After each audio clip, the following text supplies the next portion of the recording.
Hey, what's up, guys? Welcome back to another video here. How's everyone doing here? I hope everyone is doing awesome and great today here because today we're going to be reacting to yet again another video today here that actually just came out just today here.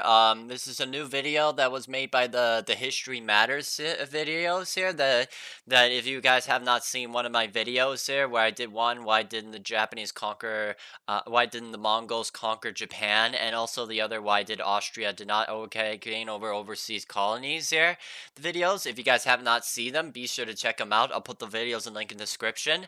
But they just already released a video here, and this one is called "Why Wasn't Teddy Roosevelt Allowed to Fight in World War I?" So that's a really good question. History matters here, and that's why we're going to be reacting into this video today. And in here, if you look down into the description here, it says after the U.S. had joined World War I, former President Theodore Roosevelt offered to rejoin the army and lead tens of thousands of American volunteers to go to France and fight Germany. However, even though Roosevelt, his men, and the French and Congress wanted him to go, he never actually went and spent the war in the U.S. Being grumpy, he wasn't charging into the German trenches. So why didn't he go? To find out, watch the short and simple animated history documentary.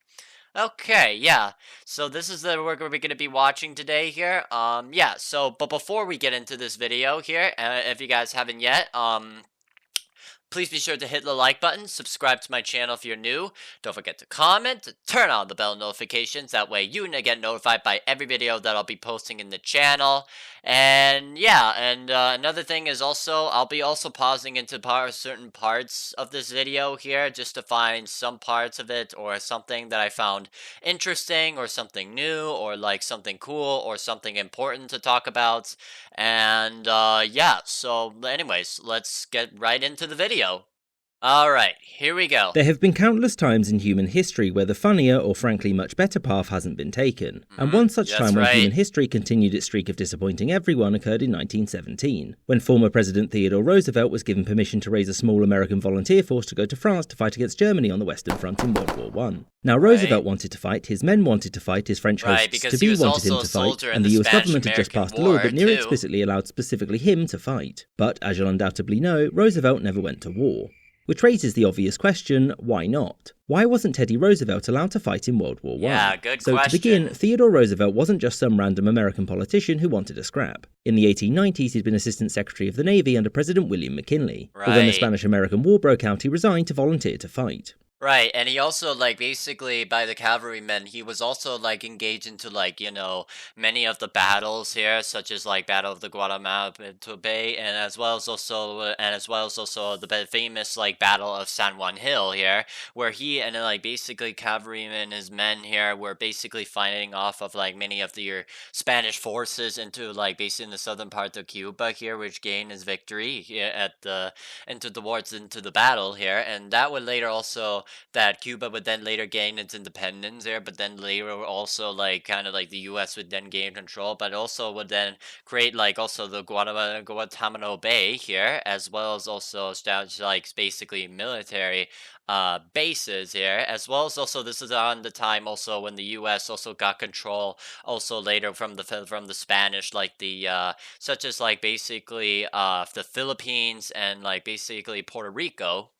Whilst doing this, he managed to make a public name for himself due to victories at places like San Juan Hill. And after the Spanish had been utterly defeated and surrendered, he returned home a hero and was promptly elected governor of New York. Roosevelt's surging popularity worried McKinley, who didn't want to face any potential challenges, and so he offered to make him vice president. This meant that Roosevelt's popularity would help him in the election, but importantly would give him an essentially meaningless job and would keep him on side and out of trouble. The duo handily won the next election, but McKinley's second term was ultimately cut short due to his assassination.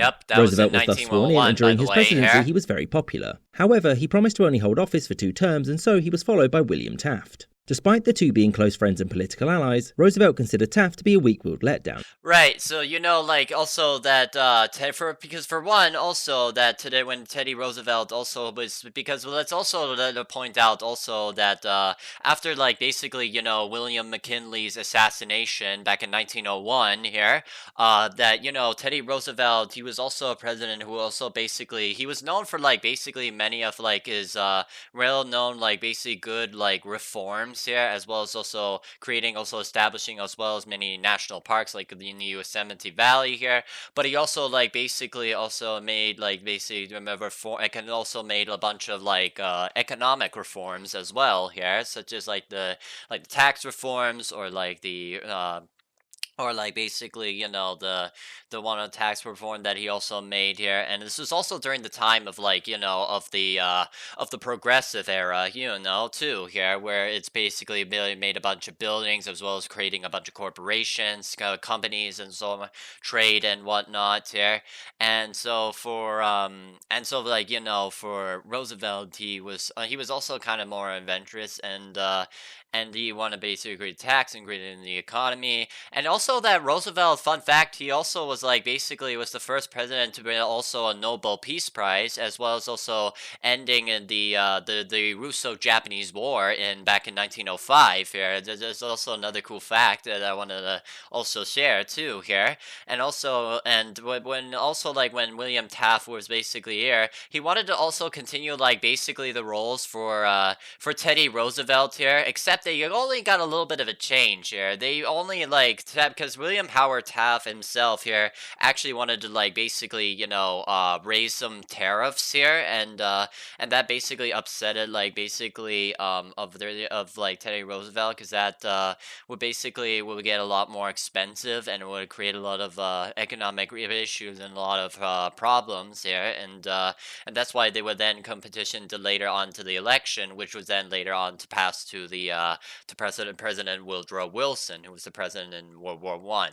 And so bad at his job that he was actively hurting America. As such, Roosevelt opted to run again in 1912 to get Taft out, and in this election, despite not being a candidate for one of the two main parties, he managed to come second. He did manage to cut short Taft's run, I guess, as president, but by doing so he split the vote and gave the win to some guy called Woodrow Wilson. Right, but and also like, Teddy Roosevelt was also like basically also that since he was like basically also an opponent with William Howard Taft here, he was able to like basically create his own like progressive party known as the Bull Moose Party, because many people had like basically saw him as the president and this president as like a bull moose here. And as well as also President Taft, and then you have the Democratic like Woodrow Wilson here, in which he was in as the result of the election here of the Democratic polls and like the and also the electoral map here. What turns out is Wilson that will become the next president here. It's just another fact here. What do I have today? Just that therapy appointment for. Alright, back again. Sorry about that interruption of some random ads here. So let's just continue here. Oh, shoot. As you'll know, when the First World War broke out, Wilson and his fellow Democrats wanted nothing to do with another European war, but did offer to mediate. Wilson wanted the United States to be strictly neutral, maintaining relations and trade with both sides whilst making sure not to insult the other bloc's actions. Because for Wilson, keeping out of the war was his primary foreign policy objective. Roosevelt, however, disagreed with this and was highly critical of Germany's invasion of Belgium and Wilson's lack of condemnation too. Roosevelt believed that sitting out this war would mean that when the dust had settled, the US wouldn't have any say in what the world looked like afterwards. And he believed that the global role of the United States should be that of an outward-looking great power, and so actively joining the Entente made the most sense to him. Now, the US didn't join the Entente until 1917, and during the first years of the Great War, Roosevelt was extremely outspoken. He travelled across the country, often to the largely German-American and Irish-American parts, and spoke out against the German Empire and the Kaiser's imperialism. He also put himself forward as a mediator to end the war because of his past experience with Russia and Japan. Right, also, like, another fact that I also wanted to share also is that, by doing this, how, like, Woodrow Wilson is, like, basically wanted to stay neutral here, and, like, basically that he wanted, because he mostly wanted to like basically just trade, and as well as also like basically to but also like give out supplies here and like weapons and weaponry to like mostly to like many of its allies and like the Entente forces here. And like doing this, they're trying to like basically they mostly did this try to like basically and through employment and more like economic reasons to stay neutral. Up until that was not until 1917 when they joined the First World War and then sided with the Entente and landed their troops onto the Western Front. But I also I find it like also really new and interesting that I learned here is that I did not know, that Teddy Roosevelt himself here was actually like basically disagreed with Woodrow Wilson, as he thought, basically that he wanted to like join in the Allies and support the war here and like, fight alongside with, the British, French, and like the Belgian forces there to fight off against the Germans off in the Western Front into the trenches here.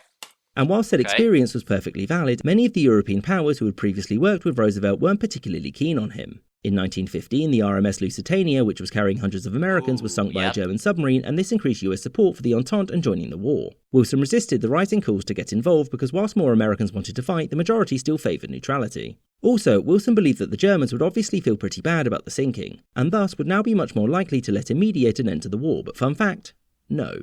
After this, Roosevelt went from sometimes making criticisms of Wilson's lack of action to very publicly criticising Wilson's character, and also questioned his patriotism and his ability to run the country. He also stood aside and backed the Republicans against Wilson, hoping to remove him in the 1916 election. But after Wilson won and the Zimmerman telegram came to light, the US's march to war.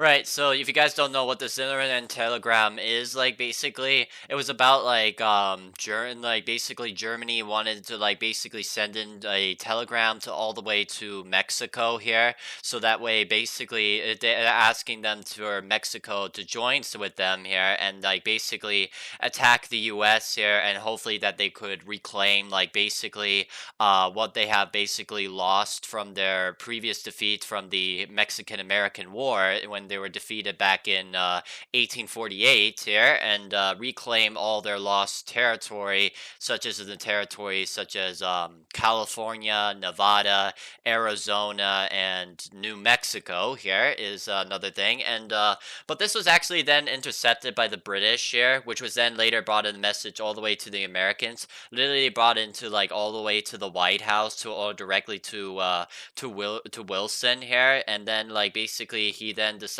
to and then ask Congress to later declare war, which was then officially passed, and then that's where American soldiers would then later land into the Western Front, land into France. War was inevitable. Roosevelt wanted to make amends with Wilson, and so when they met, Teddy offered to back his plan for a draft in return for him being allowed to sign up and fight. Now obviously Roosevelt wasn't a fool. At this point he was 58, often sick, not exactly in the best shape, and also blind in one eye. But for him, he believed him going would be a boost to the US and Allied morale, and would, now to be a bit of a downer, give him the opportunity to die in glorious battle instead of succumbing to the numerous diseases he had caught on his previous trip to South America. Roosevelt's request to be the first former president to get machine gunned was met with heavy skepticism, both in the military and the political halls of power, but that wasn't going to stop Theodore from getting his permission. Knowing that the executive was on the fence, he went straight to the legislative. He and his allies gained the support of influential Senator Warren G. Harding, who helped convince his fellow Republicans to support the Selective Service Act, a bill which allowed the government to raise a volunteer force of about 70,000 men, who would go to France alongside the regular army as a vanguard to support the Entente before the rest of the much larger conscripted force could arrive. And this was passed in May 1917, shortly after the US had declared war. Now the act made no mention of Roosevelt whatsoever, but everyone in Congress knew that the men raised were to be led by him to the front lines. And once it was law, Roosevelt and his chosen officers were extremely quick in getting volunteers and making preparations for training. And yet, as you'll know, he never went. So why not? Well, there are numerous good and not so good reasons. The first reason was that no one really knew where Roosevelt, who left the army as a colonel, would sit in the military hierarchy. Yes, he obviously didn't outrank the generals around him, but it would be awkward for them to give an order to a former commander-in-chief, especially a man who was prone to doing what he wanted anyway. And after that, what would they exactly do? Court-martial one of the most popular men in America? That obviously could never happen because it would be terrible for public morale. And morale is also the second reason. Wilson's government knew that Roosevelt's presence would have been a boon to the American mood, and also their allies, with many French military leaders stating that Roosevelt's fame in France and Britain would be a massive boon to their spirits. However, they didn't want to risk him dying. because his death would be damaging to the soldiery's morale and would represent a propaganda victory for the Central Powers. It was suggested as a compromise that he be deployed to France but not to the front lines, which was soon dismissed because good luck telling Roosevelt that he wasn't allowed to do anything. The third reason was that the war... Okay, that reason I thought, I did not know here, why the Allies basically didn't want Roosevelt to actually fight here, is, like, I did not know that, like, you know, that they didn't want to, like, basically win Roosevelt into France and didn't want to, like, basically die to get shot and killed by the Germans here. That I did not know here. That would later lose their morale to the Allies and basically create, like, basically increase, like, propaganda for the Central Powers here. Okay, I did not know that here. Okay. And also, like, that other part where they basically said that that he was not too well in her arrival and not really great trained to becoming to a soldier is also the other part that I thought was very interesting. Let's continue. Palmer didn't believe that Roosevelt and his volunteers would be equipped to deal with the horrors of modern warfare. Many there feared that the former president's mindset was stuck in 1898. And the new realities of war would lead to mass casualties and damage to the reputation of the United States military in the eyes of its allies. Now, Roosevelt himself countered this claim and said that he and his volunteers would be trained in dealing with gas attacks and made it clear that the machine gun was something that he'd had great experience with before. The military were also concerned with his physical fitness and believed that sending a withered, sickly old former president to cough himself to death in a French trench didn't serve much of a military purpose. And the fourth and last reason was the main one: President Wilson didn't trust him. Wilson had only just squeaked a victory in 1916 and he was considering running for a third term. And if Roosevelt was deployed, it would only serve to damage these ambitions. If he died, Wilson would be the careless idiot that sent a beloved ex-president to die in a muddy field when he could have been at home. Or if Roosevelt did something incredible, he'd undoubtedly return home a greater hero than he'd left. Meaning that the Democrats and Wilson's ambitions would be toast. Because he wouldn't be able to compete with that Republican ticket no matter what he did. Wilson was also worried about the perception of the army being divided, between Roosevelt's brave volunteers and the conscripts who were forced to be there, and that division affecting cohesion. And beyond this, whilst Wilson may have liked Teddy from a personal standpoint, that doesn't mean that he'd really forgiven him for the numerous attacks during the lead up to the war. Wilson and his advisors knew that this was something that Roosevelt desperately wanted, and they, feeling spiteful, weren't exactly going to give that to a political opponent. And ultimately, the decision came down to the president, because the act that allowed for the raising of the volunteer divisions was down to his discretion as commander-in-chief. And when Wilson said no, this decision was final, and the now very embittered Roosevelt sought to undermine Wilson for the rest of the war. Right. Also, yeah, that's also really interesting too here. I do agree. Like, like basically, I do agree that part.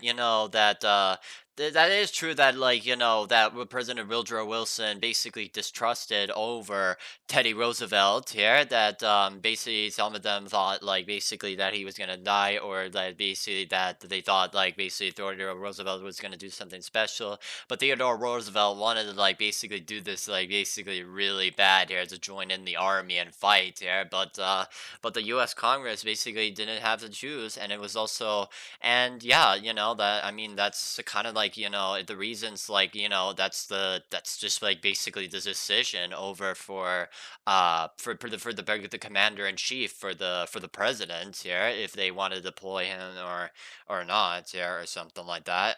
But yeah, that's something. He criticised the president's conduct and claimed that the US's slow start to the war was his fault, and that Wilson's plans for peace were far too weak, and that peace could only ever be achieved if Germany was broken up. He further decried Wilson's plans for a League of Nations, believing it to ultimately be toothless. Whereas Roosevelt wanted the establishment of a league to enforce peace, in which disputes would go to international arbitration, and if anyone tried to override them with military force, the rest of the great powers would be obliged to intervene against them. This, of course, wasn't really workable, and basically all of the other great powers thought that the idea was ridiculous, because they were paranoid that the rest of the league would gang up on them to reduce their power. And in 1918, Roosevelt's health took a turn for the worse. And after two of his sons were wounded and one was killed during the war, he never mentally recovered. Due to the build-up of his previous sicknesses, he died in January 1919, just months after the war had come to an end and without having his chance to serve once more, thereby making history that little bit less interesting, but also meaning that the Entente didn't have to run the risk of trawling through no man's land to find the body of a former president. Right, that is also true too, like what they explained. So all in all, probably for the best. I hope you enjoyed this episode with the special... Alright, okay. So that was it. Yeah, that was like basically over my reaction over to the to like this documentary that I just basically watched here. The why wasn't Teddy Roosevelt allowed to fight in World War I here, and by the history matters. It's a really interesting video here. I actually basically like learned something new here. Like the parts like basically that the because of like the U.S. Congress and like the Western allies didn't want like basically a dead body into the many dead bodies in the trenches of a guy that who was meant to be like the former U.S. president here, and also that like that other part where that Woodrow Wilson just basically did it like basically distrusted Teddy Roosevelt here, and also like that basically it would increase like American morale here and increase like propaganda for like basically many of the Germans and like all that kind of stuff here is that I thought is pretty interesting. And also about talking about that one part here also because the Allies thought like basically that for him it would basically make the army kind of like divided here is kind of like what they explained it here. And yeah, no, that was pretty interesting, really fun video. If you guys want to like basically check this video out here, I'll send a link in the description down below here. But it's a really new, really recent video that just came out here. And but what are your guys' thoughts? What are your also? Do you would agree or disagree of like why do you think also that Teddy Roosevelt did not fight in World War I? Let me know also your ideas in the comments section down below in this video too. But I guess that's basically is all settled for today here. So I hope you guys basically enjoyed the video here, and if you guys actually did, if you wanted me to react to like basically more history content like this here, like do more action videos, presentations, or whatnot here, then what are you waiting for? Don't forget to hit the like button, subscribe to my channel if you're new, don't forget to comment, and turn on the bell notifications, that way you get notified by every video that I'll be posting in the channel. And yeah, I think that's pretty much about it. So yeah, I'll see you guys in my next video. So Aaron the History Buff or Mr. Aaron out.